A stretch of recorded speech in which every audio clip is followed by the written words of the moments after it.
Ok, justo que empieza a compartir. Ahora sí. A ver. Muy bien.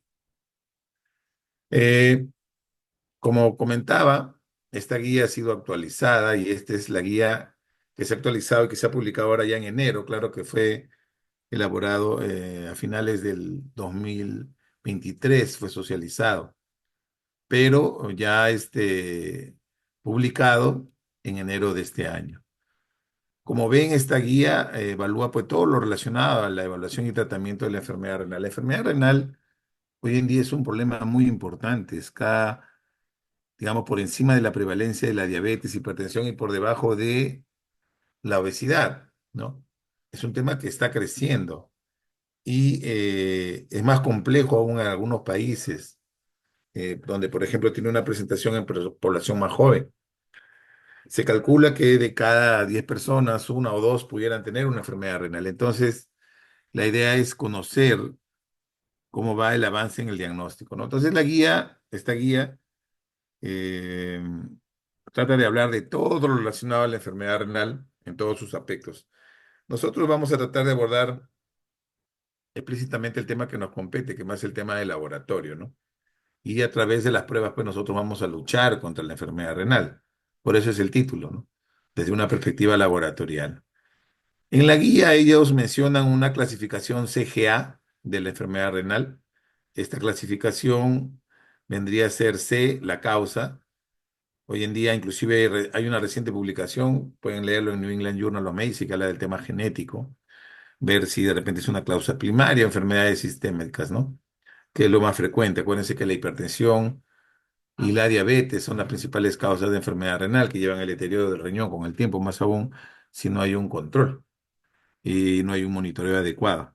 G está relacionado al glomérulo, que es la tasa de filtración. La tasa de filtración es crucial para evaluar la función del riñón, es decir, si ese riñón está filtrando bien o no. Y de acuerdo a la filtración, vamos a catalogarlo en un estadio 1, un estadio 5. Estadio 1, digamos, un riñón que filtra muy bien, y un estadio 5, un riñón prácticamente en condiciones de diálisis, es decir, un corcho, ya no filtra. Y A es la albuminuria, pero la albuminuria que se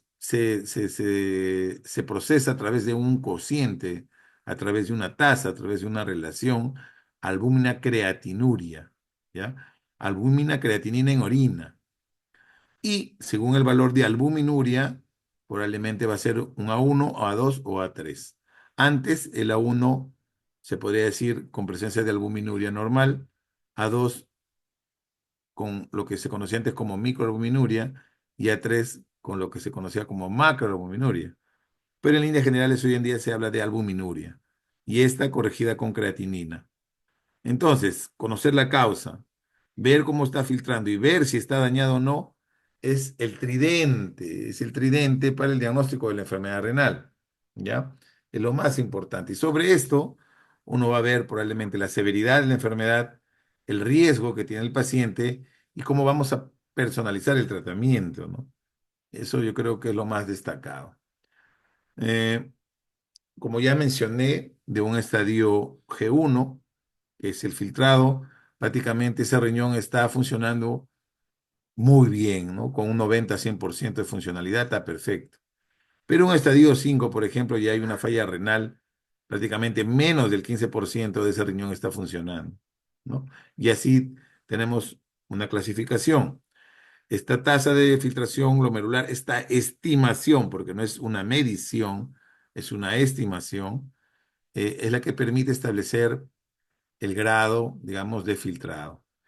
Y si lo llevamos con la producción de albuminuria o la excreción de albuminuria, es decir, un daño, es decir, ese filtro ya está afectado porque ya está excretando, está permitiendo que la albúmina pase, porque ese filtro ya tiene huequitos más grandes, vamos a tener una presentación A1 a un nivel A3.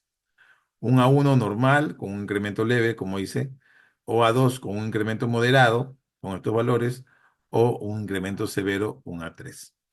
Y si yo uno la estratificación de albuminuria, con el cociente obviamente, y el estadio, puedo establecer estos colores.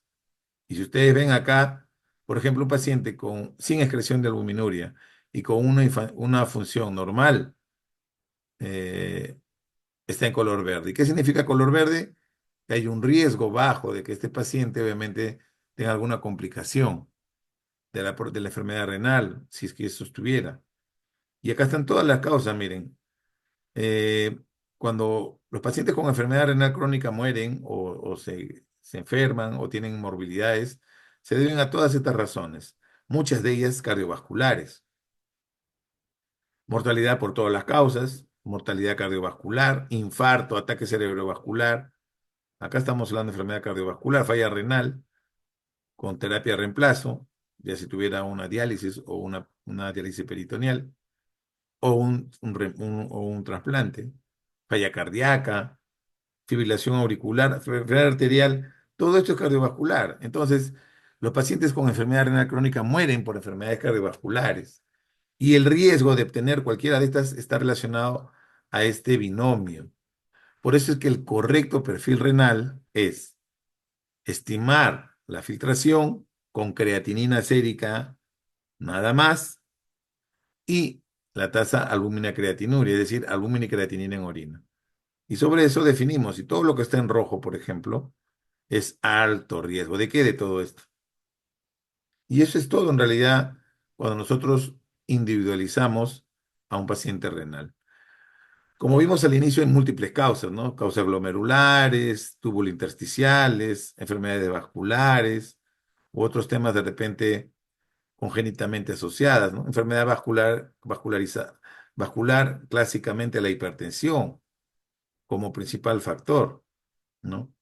Eh, y la diabetes, enfermedad glomerular, ¿no? Y esos son las dos principales causas. Y después, bueno, un sinnúmero de probabilidades que tenemos que conocerlas al momento de diagnosticar una enfermedad renal en un paciente. Y como vimos, la estimación, esta es una estimación de la tasa, ¿no? Que se hace con creatinina, es lo que hoy en día más se utiliza. Hay otras, como por ejemplo la cistatina, pero por ahora hablemos un poco más de creatinina, de acuerdo a nuestra realidad, va a estimar esto, ¿no? No vamos a estimar. Y con ya la presencia de albuminuria, pues clasificaremos en A1, A2 o A3. ¿Ya? Esta es la clasificación tradicional. Y miren, por ejemplo, acá hay una figura muy interesante en la guía donde hacen una estadificación de enfermedad renal según la tasa y la albuminuria, ¿no? Eh, y el riesgo de complicaciones de lo que hemos mencionado. Y lo divide en grupos etarios, ¿no? Por ejemplo, por todas las causas o por factores, cómo se van presentando este tema, ¿no? Y ustedes van a poder de repente discriminar la mortalidad cardiovascular, por ejemplo, en pacientes menores de 65 años, ¿no? ¿Cómo se presentaría en pacientes con este tema? Con derrames, con falla cardíaca. Estos son los riesgos, ¿no? Lo que vendría a ser el hazard ratio, o algunos también como le podrían de repente ir más allá como el riesgo relativo, ¿no? Un paciente, por ejemplo, con infarto de miocardio como antecedente, tiene 6 veces más probabilidades, digamos, de tener alguna complicación si tiene una albuminuria severa con una tasa de filtración menor a 30, por ponerles un ejemplo. Eh, Cuando ya hablamos de los marcadores, digamos, de enfermedad renal, o para definir el diagnóstico de enfermedad renal, siempre se habla de un seguimiento mínimo de 3 meses, ¿no? eh, la presencia de una disminución de la tasa de filtración menor a 60, ¿no? Que va a estar desde el G3A hasta el G5, que persiste por más de 3 meses, nos puede estar hablando de una enfermedad renal. La presencia, ¿no? De un marcador de daño renal, uno o más, pero tradicionalmente nos enfocamos más en la tasa albúmina creatinuria, que supera 30, es decir, a 2 por más de 3 meses, sería un criterio de enfermedad renal. Pero como ven, hay otros marcadores, ¿no? Como por ejemplo un sedimento anormal, una hematuria persistente, algunas alteraciones, por ejemplo, tubulares, por ejemplo, electrolitos, histológicamente una biopsia que me va a detectar obviamente un daño renal, estructuras a nivel renal anormales, o historia de trasplante renal, o imágenes, ¿no? ayudaría pues a definir un daño, obviamente. Bueno, y esto ya lo hemos visto, el tema de hacer.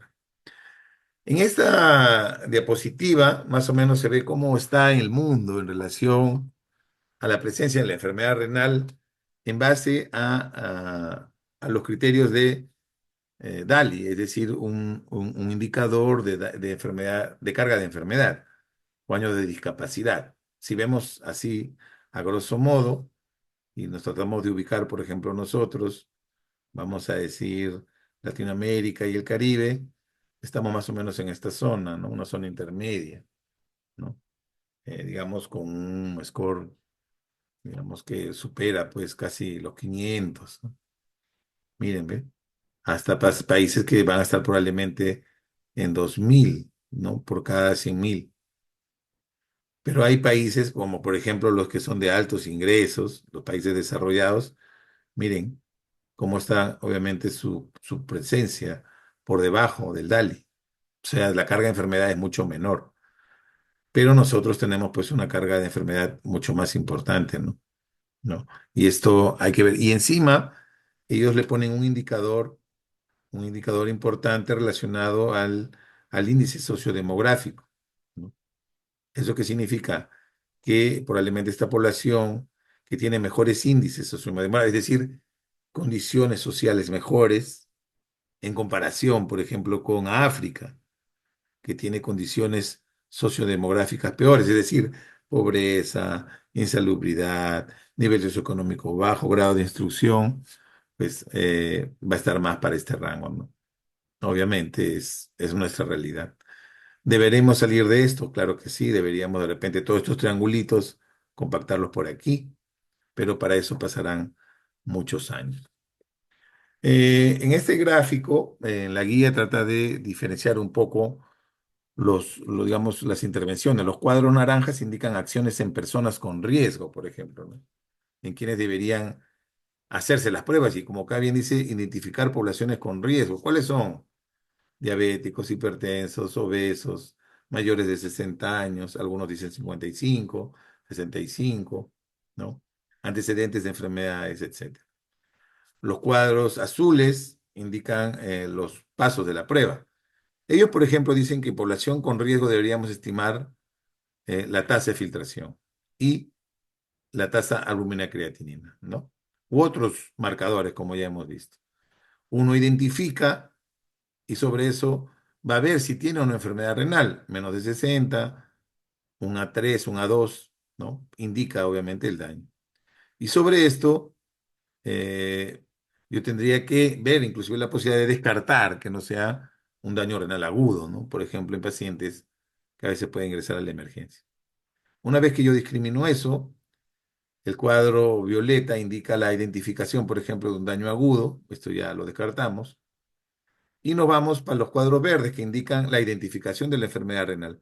Si esto fuera así, yo identifico la enfermedad renal con una estimación.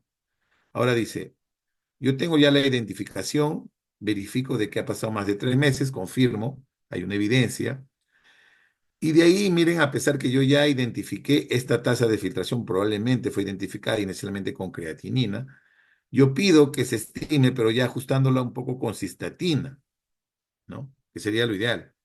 Si no está disponible, pues ni modo.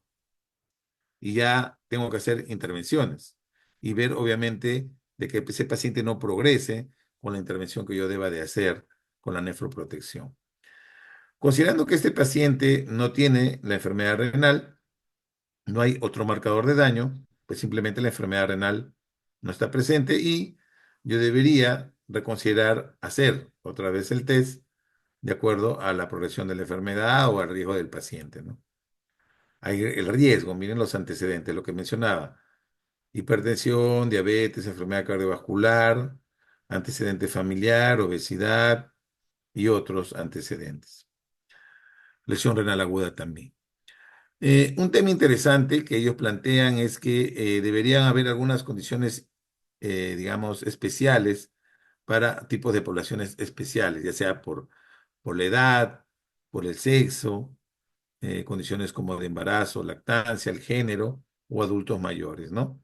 Ver algunas condiciones importantes que van a estar ligadas a la atención sanitaria, es decir, que pudiera tener algún impacto importante. Por ejemplo, el crecimiento, la nutrición, ¿no? Ver el tema de las dosis que podemos ajustar de repente por el peso, desarrollo neurocognitivo, educación, etcétera. En el sexo, menopausia, contracepción, diagnósticos diferenciales. Adultos mayores, pues, el gran problema que se tiene a nivel de la fragilidad por la disminución del músculo, ¿no? Función cognitiva, polifarmacia, los cuidados, la multidimensión en estos pacientes. En género, pues, ver los roles probablemente, el tema que estuviera relacionado a ello. Y el tema de embarazo, pues, obviamente, y la lactancia, otras razones. Entonces hay que tener presente estos contextos. Aquí han evaluado el hazard ratio, es decir, eventos que se van desarrollando en el seguimiento de un estudio que estén asociados, pues, obviamente, a lo que busca o los outcomes en el estudio, ¿no? En este caso, por ejemplo, van diferenciando la estimación y el hazard ratio de acuerdo a diferentes condiciones en los pacientes, ¿no? Tanto con creatinina y cistatina como con creatinina sola, ¿no? Obviamente el hazard ratio va incrementándose conforme la tasa de filtración vaya disminuyendo. Un tema interesante es siempre evaluar la causa, examen físico, ver antecedentes de medicamentos nefrotóxicos, historia médica, síntomas y signos de la enfermedad, las condiciones ambientales. Es un tema muy interesante, especialmente asociados a los síndromes adversos a la salud, síntomas de problemas urinarios, ¿no? Cuidados del paciente, etcétera, y ver las pruebas de laboratorio, especialmente las que he mencionado, ¿no? Las que nos van a servir para determinar, pues, obviamente, el estadio. Y aquí viene la primera recomendación, dice, ¿no? En adultos con riesgo, recomendamos utilizar la estimación de la tasa de filtración basada en creatinina, que es lo que, en teoría, hasta este momento se continúa haciendo, ¿ya? Es lo que la mayoría de laboratorios hacen. Probablemente algunas experiencias de algunos laboratorios estén ya avanzando con el tema de la cistatina, pero todavía diría que ahora es un poquito limitado, ¿no?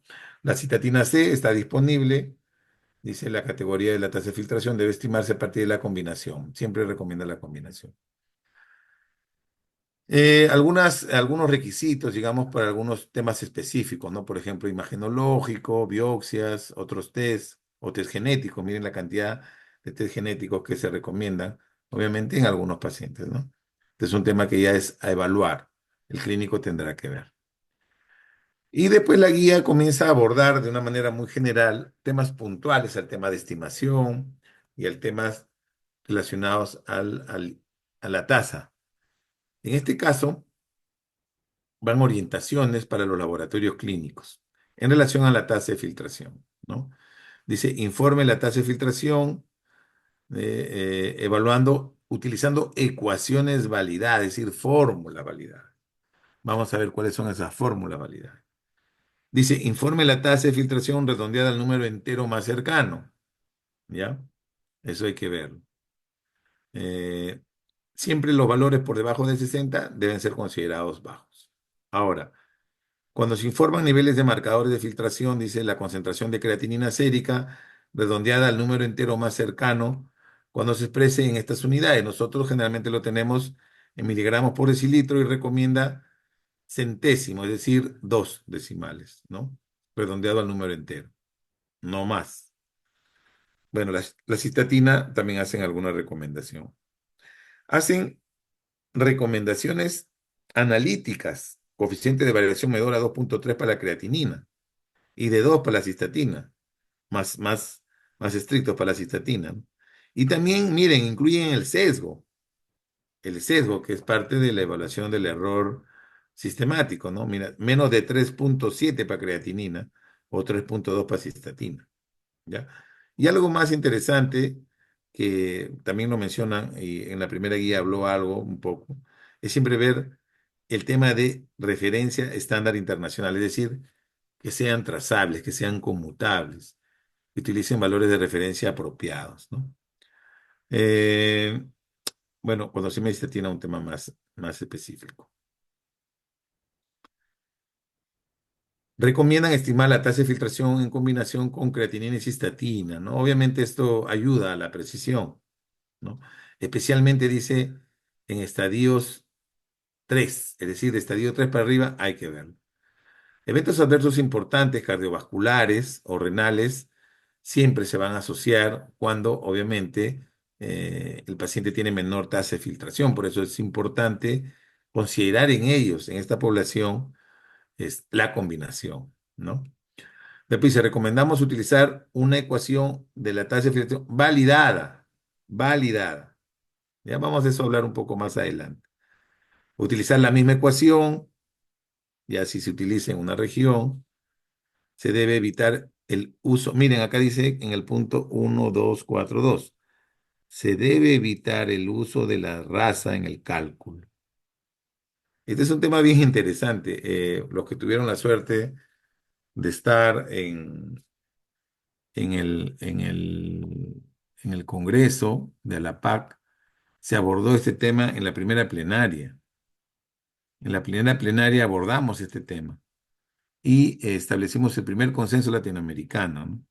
En este consenso nosotros recomendamos usar CKD-EPI 2009, que sí considera raza.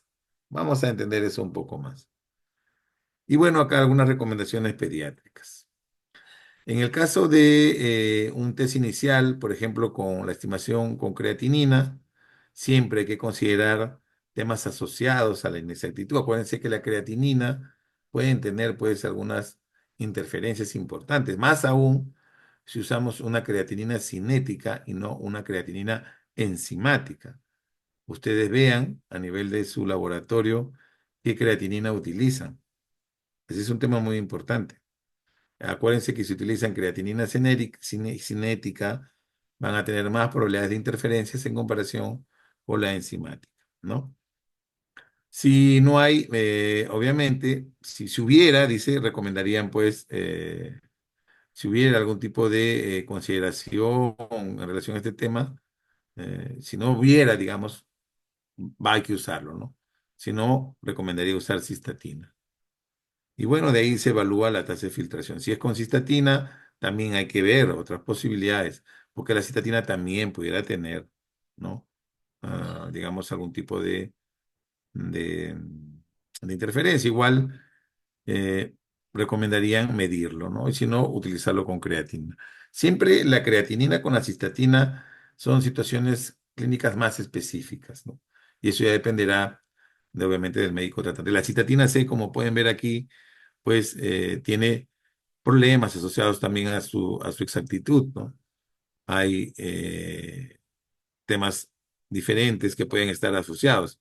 Condiciones de enfermedad, estilos de vida, dieta, índice de masa y efecto. O sea, no es tampoco que la cistatina pues sea la panacea, hay que tener presente eso. La creatinina también tiene muchos más.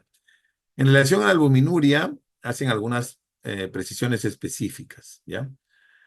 Hay un tema que siempre ellos recomiendan. En todos los casos, dicen adultos y niños, se prefiere la primera micción. Ojo que también eso depende mucho de lo que diga el inserto, el proveedor. Yo, por ejemplo, he encontrado varios proveedores que recomiendan la segunda, ¿no? Aquí, por ejemplo, no hace la precisión de que sea la primera. Se asume que la primera orina tendría pues una mayor concentración. Después habla de que se haga el cálculo en orina, obviamente, y de manera prioritaria. Ahora dice, análisis de orina con tira reactiva y lectura automática, ¿no? Bueno, hay ya muchos estudios que demuestran que la prioridad es hacerla de manera automatizada. No se recomienda, obviamente, con, digamos, métodos cualitativos que hay muchos hoy en día, pero si saliera alguna de ese tipo reactiva, lo correcto es usar la automatización, es decir, cuantitativamente, cuantitativamente, ¿no?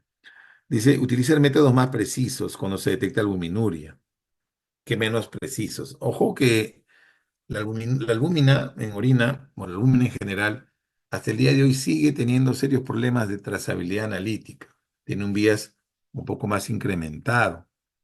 Ahí hay muchos desafíos por parte de la industria que persisten en relación a este tema. ¿Ya? Es un tema que hay que ver. Dice, confirme la albuminuria en tira, por ejemplo, mediante mediciones cuantitativas, que era lo que les mencionaba, ¿no? y siempre expresarlo, la relación, ¿ya? Hay que confirmarlo, en fin, hay que ver también la cantidad de innumerables interferencias que tiene la albúmina en orina, son bastantes, ¿no?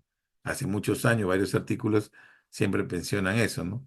Algunas condiciones como hematuria, menstruación, ejercicio, infección, temas biológicos, peso, etcétera. Hay que ver siempre la posibilidad de falsos positivos o falsos negativos en relación a la albuminuria. Y lo que también me gusta de la guía es que ha hecho una precisión en relación a las pruebas POC, que se está usando cada vez más. La parte más destacada es la que dice aquí, ¿no? Asegúrese de que cumplan los mismos criterios de calidad preanalíticas, analíticas y posanalíticas que un laboratorio central, por ejemplo, ¿no? No hay por qué ser más flexibles en el tema de calidad analítica, ¿ya? Hay que siempre considerar que cumple los mismos requisitos que un laboratorio central, ¿ya? Muy bien, ya en relación al tema de los test, estimar siempre la tasa, ¿no? Con creatinina, los métodos que recomiendan, la cistatina igual en algunas circunstancias. Recomiendo que amplíen la lectura, obviamente, con el consenso que es más específico, ahonda en cada una de las recomendaciones. Pero miren acá dice estimado y acá dice medido, medido, medido. La tasa de filtración medida. Acá dice MGFR, medición de la tasa de filtración. ¿Y cuál es la diferencia? En que la creatinina y la cistatina lo produce el cuerpo humano, es decir, son biomarcadores endógenos que tienen metabolismo. Y que vamos a ver, obviamente, cómo se metaboliza y cómo se excreta. Y al final vamos a ver su medición. Pero cuando hablo de medición es un valor más exacto, no estimo, mido. Y para medirlo no tengo que usar biomarcadores que produce el cuerpo, sino que son exógenos. ¿Y cuáles son? Ioexol, por ejemplo, es el más frecuente. También hay otros, ¿no? Pero clásicamente el ioexol es el que más se utiliza, o los protocolos que más se utilizan. Y obviamente se va a ver una pequeña diferencia, ¿no? También puedo hacer otras mediciones, como la clásica depuración de creatinina que hacíamos, o imágenes, pero ya en realidad este está en desuso, ¿no? Bueno, el tema de gamografía renal va más de la mano con esto. Y en el caso de la medición hay algunas precisiones importantes, por ejemplo, mencionan en estados de catabolismo, sepsis, inflamación, cánceres, estados de construcción, ¿no? Uso de corticoides, personas muy altas o personas con amputaciones, en fin, hay indicaciones muy específicas, ¿eh? Para este test. Yo tuve la suerte de mandar a dos doctores a capacitarse a España con el doctor Pogrini en este tema. Si alguien está interesado, me puede contactar. Y miren, ¿cuál es la diferencia entre la medición y la estimación? Es esta, básicamente, ¿no? Una estimación me va a dar un rango de más o menos 30%, pero una medición me da un rango de más o menos 15%. Es decir, 15% más preciso, especialmente en este bloque, miren, ¿ya? En este bloque entre 30 y 60, justo. Entonces, ¿en quiénes yo debería considerar? Pacientes trasplantados, definitivamente, donde hay un gran gasto a nivel de los temas de salud. Pacientes que probablemente por sus condiciones necesitan un mejor monitoreo de la tasa de filtración, entonces tendría que medirlo. Hoy en día, en ningún hospital de la Seguridad Social, a través de UXOL, por ejemplo, protocolos lo hacen. Quizás por medicina nuclear, quizás. Y bueno, miren cuántas sustancias interfieren en los ensayos de creatinina para lo que estábamos conversando. Un montón de métodos enzimáticos, obviamente son menores a los métodos cinéticos, pero miren, es bueno que sepan. Por eso es que hay que verlo, hay que repetirlo. Hay obviamente muchas limitaciones de este biomarcador, también asociado a temas del cuerpo, estilo de vida, dieta, enfermedades, en fin. Y acá, otras. Y acá ahí viene un tema bien interesante. Las ecuaciones. Las ecuaciones. Y aquí se generan dos grandes, digamos, bloques. Uno es el bloque americano, que por temas que ellos establecen, y que han hecho múltiples estudios de regresión múltiple para tratar de ver de que no hay mayor problema. La variable raza por las condiciones de los afroamericanos y los problemas constantes sociales que viven en Estados Unidos los ha forzado en realidad a plantear esta nueva fórmula que es la CKD-EPI 2021, donde excluye la raza. Y ellos ven de que no hay mayor problema. Y es la que recomiendan hoy en día. Los estudios de líderes de opinión, como Greg Miller, por ejemplo, o de otros expertos, hablan de que se debe usar esta, inclusive como lo dice la misma Cadogan. Sin embargo, Europa y África no están a favor de esta fórmula. Y yo creo que en Latinoamérica no tenemos quizás mucha presencia afroamericana, entonces tranquilamente la variable que incluye raza, el CKD-EPI, es razonable. Y al final nosotros también en el consenso recomendamos de que se valore este tema y a nivel poblacional y de repente hacer estudios comparativos, ¿no? Entre la CKD-EPI y la 2021 es razonable.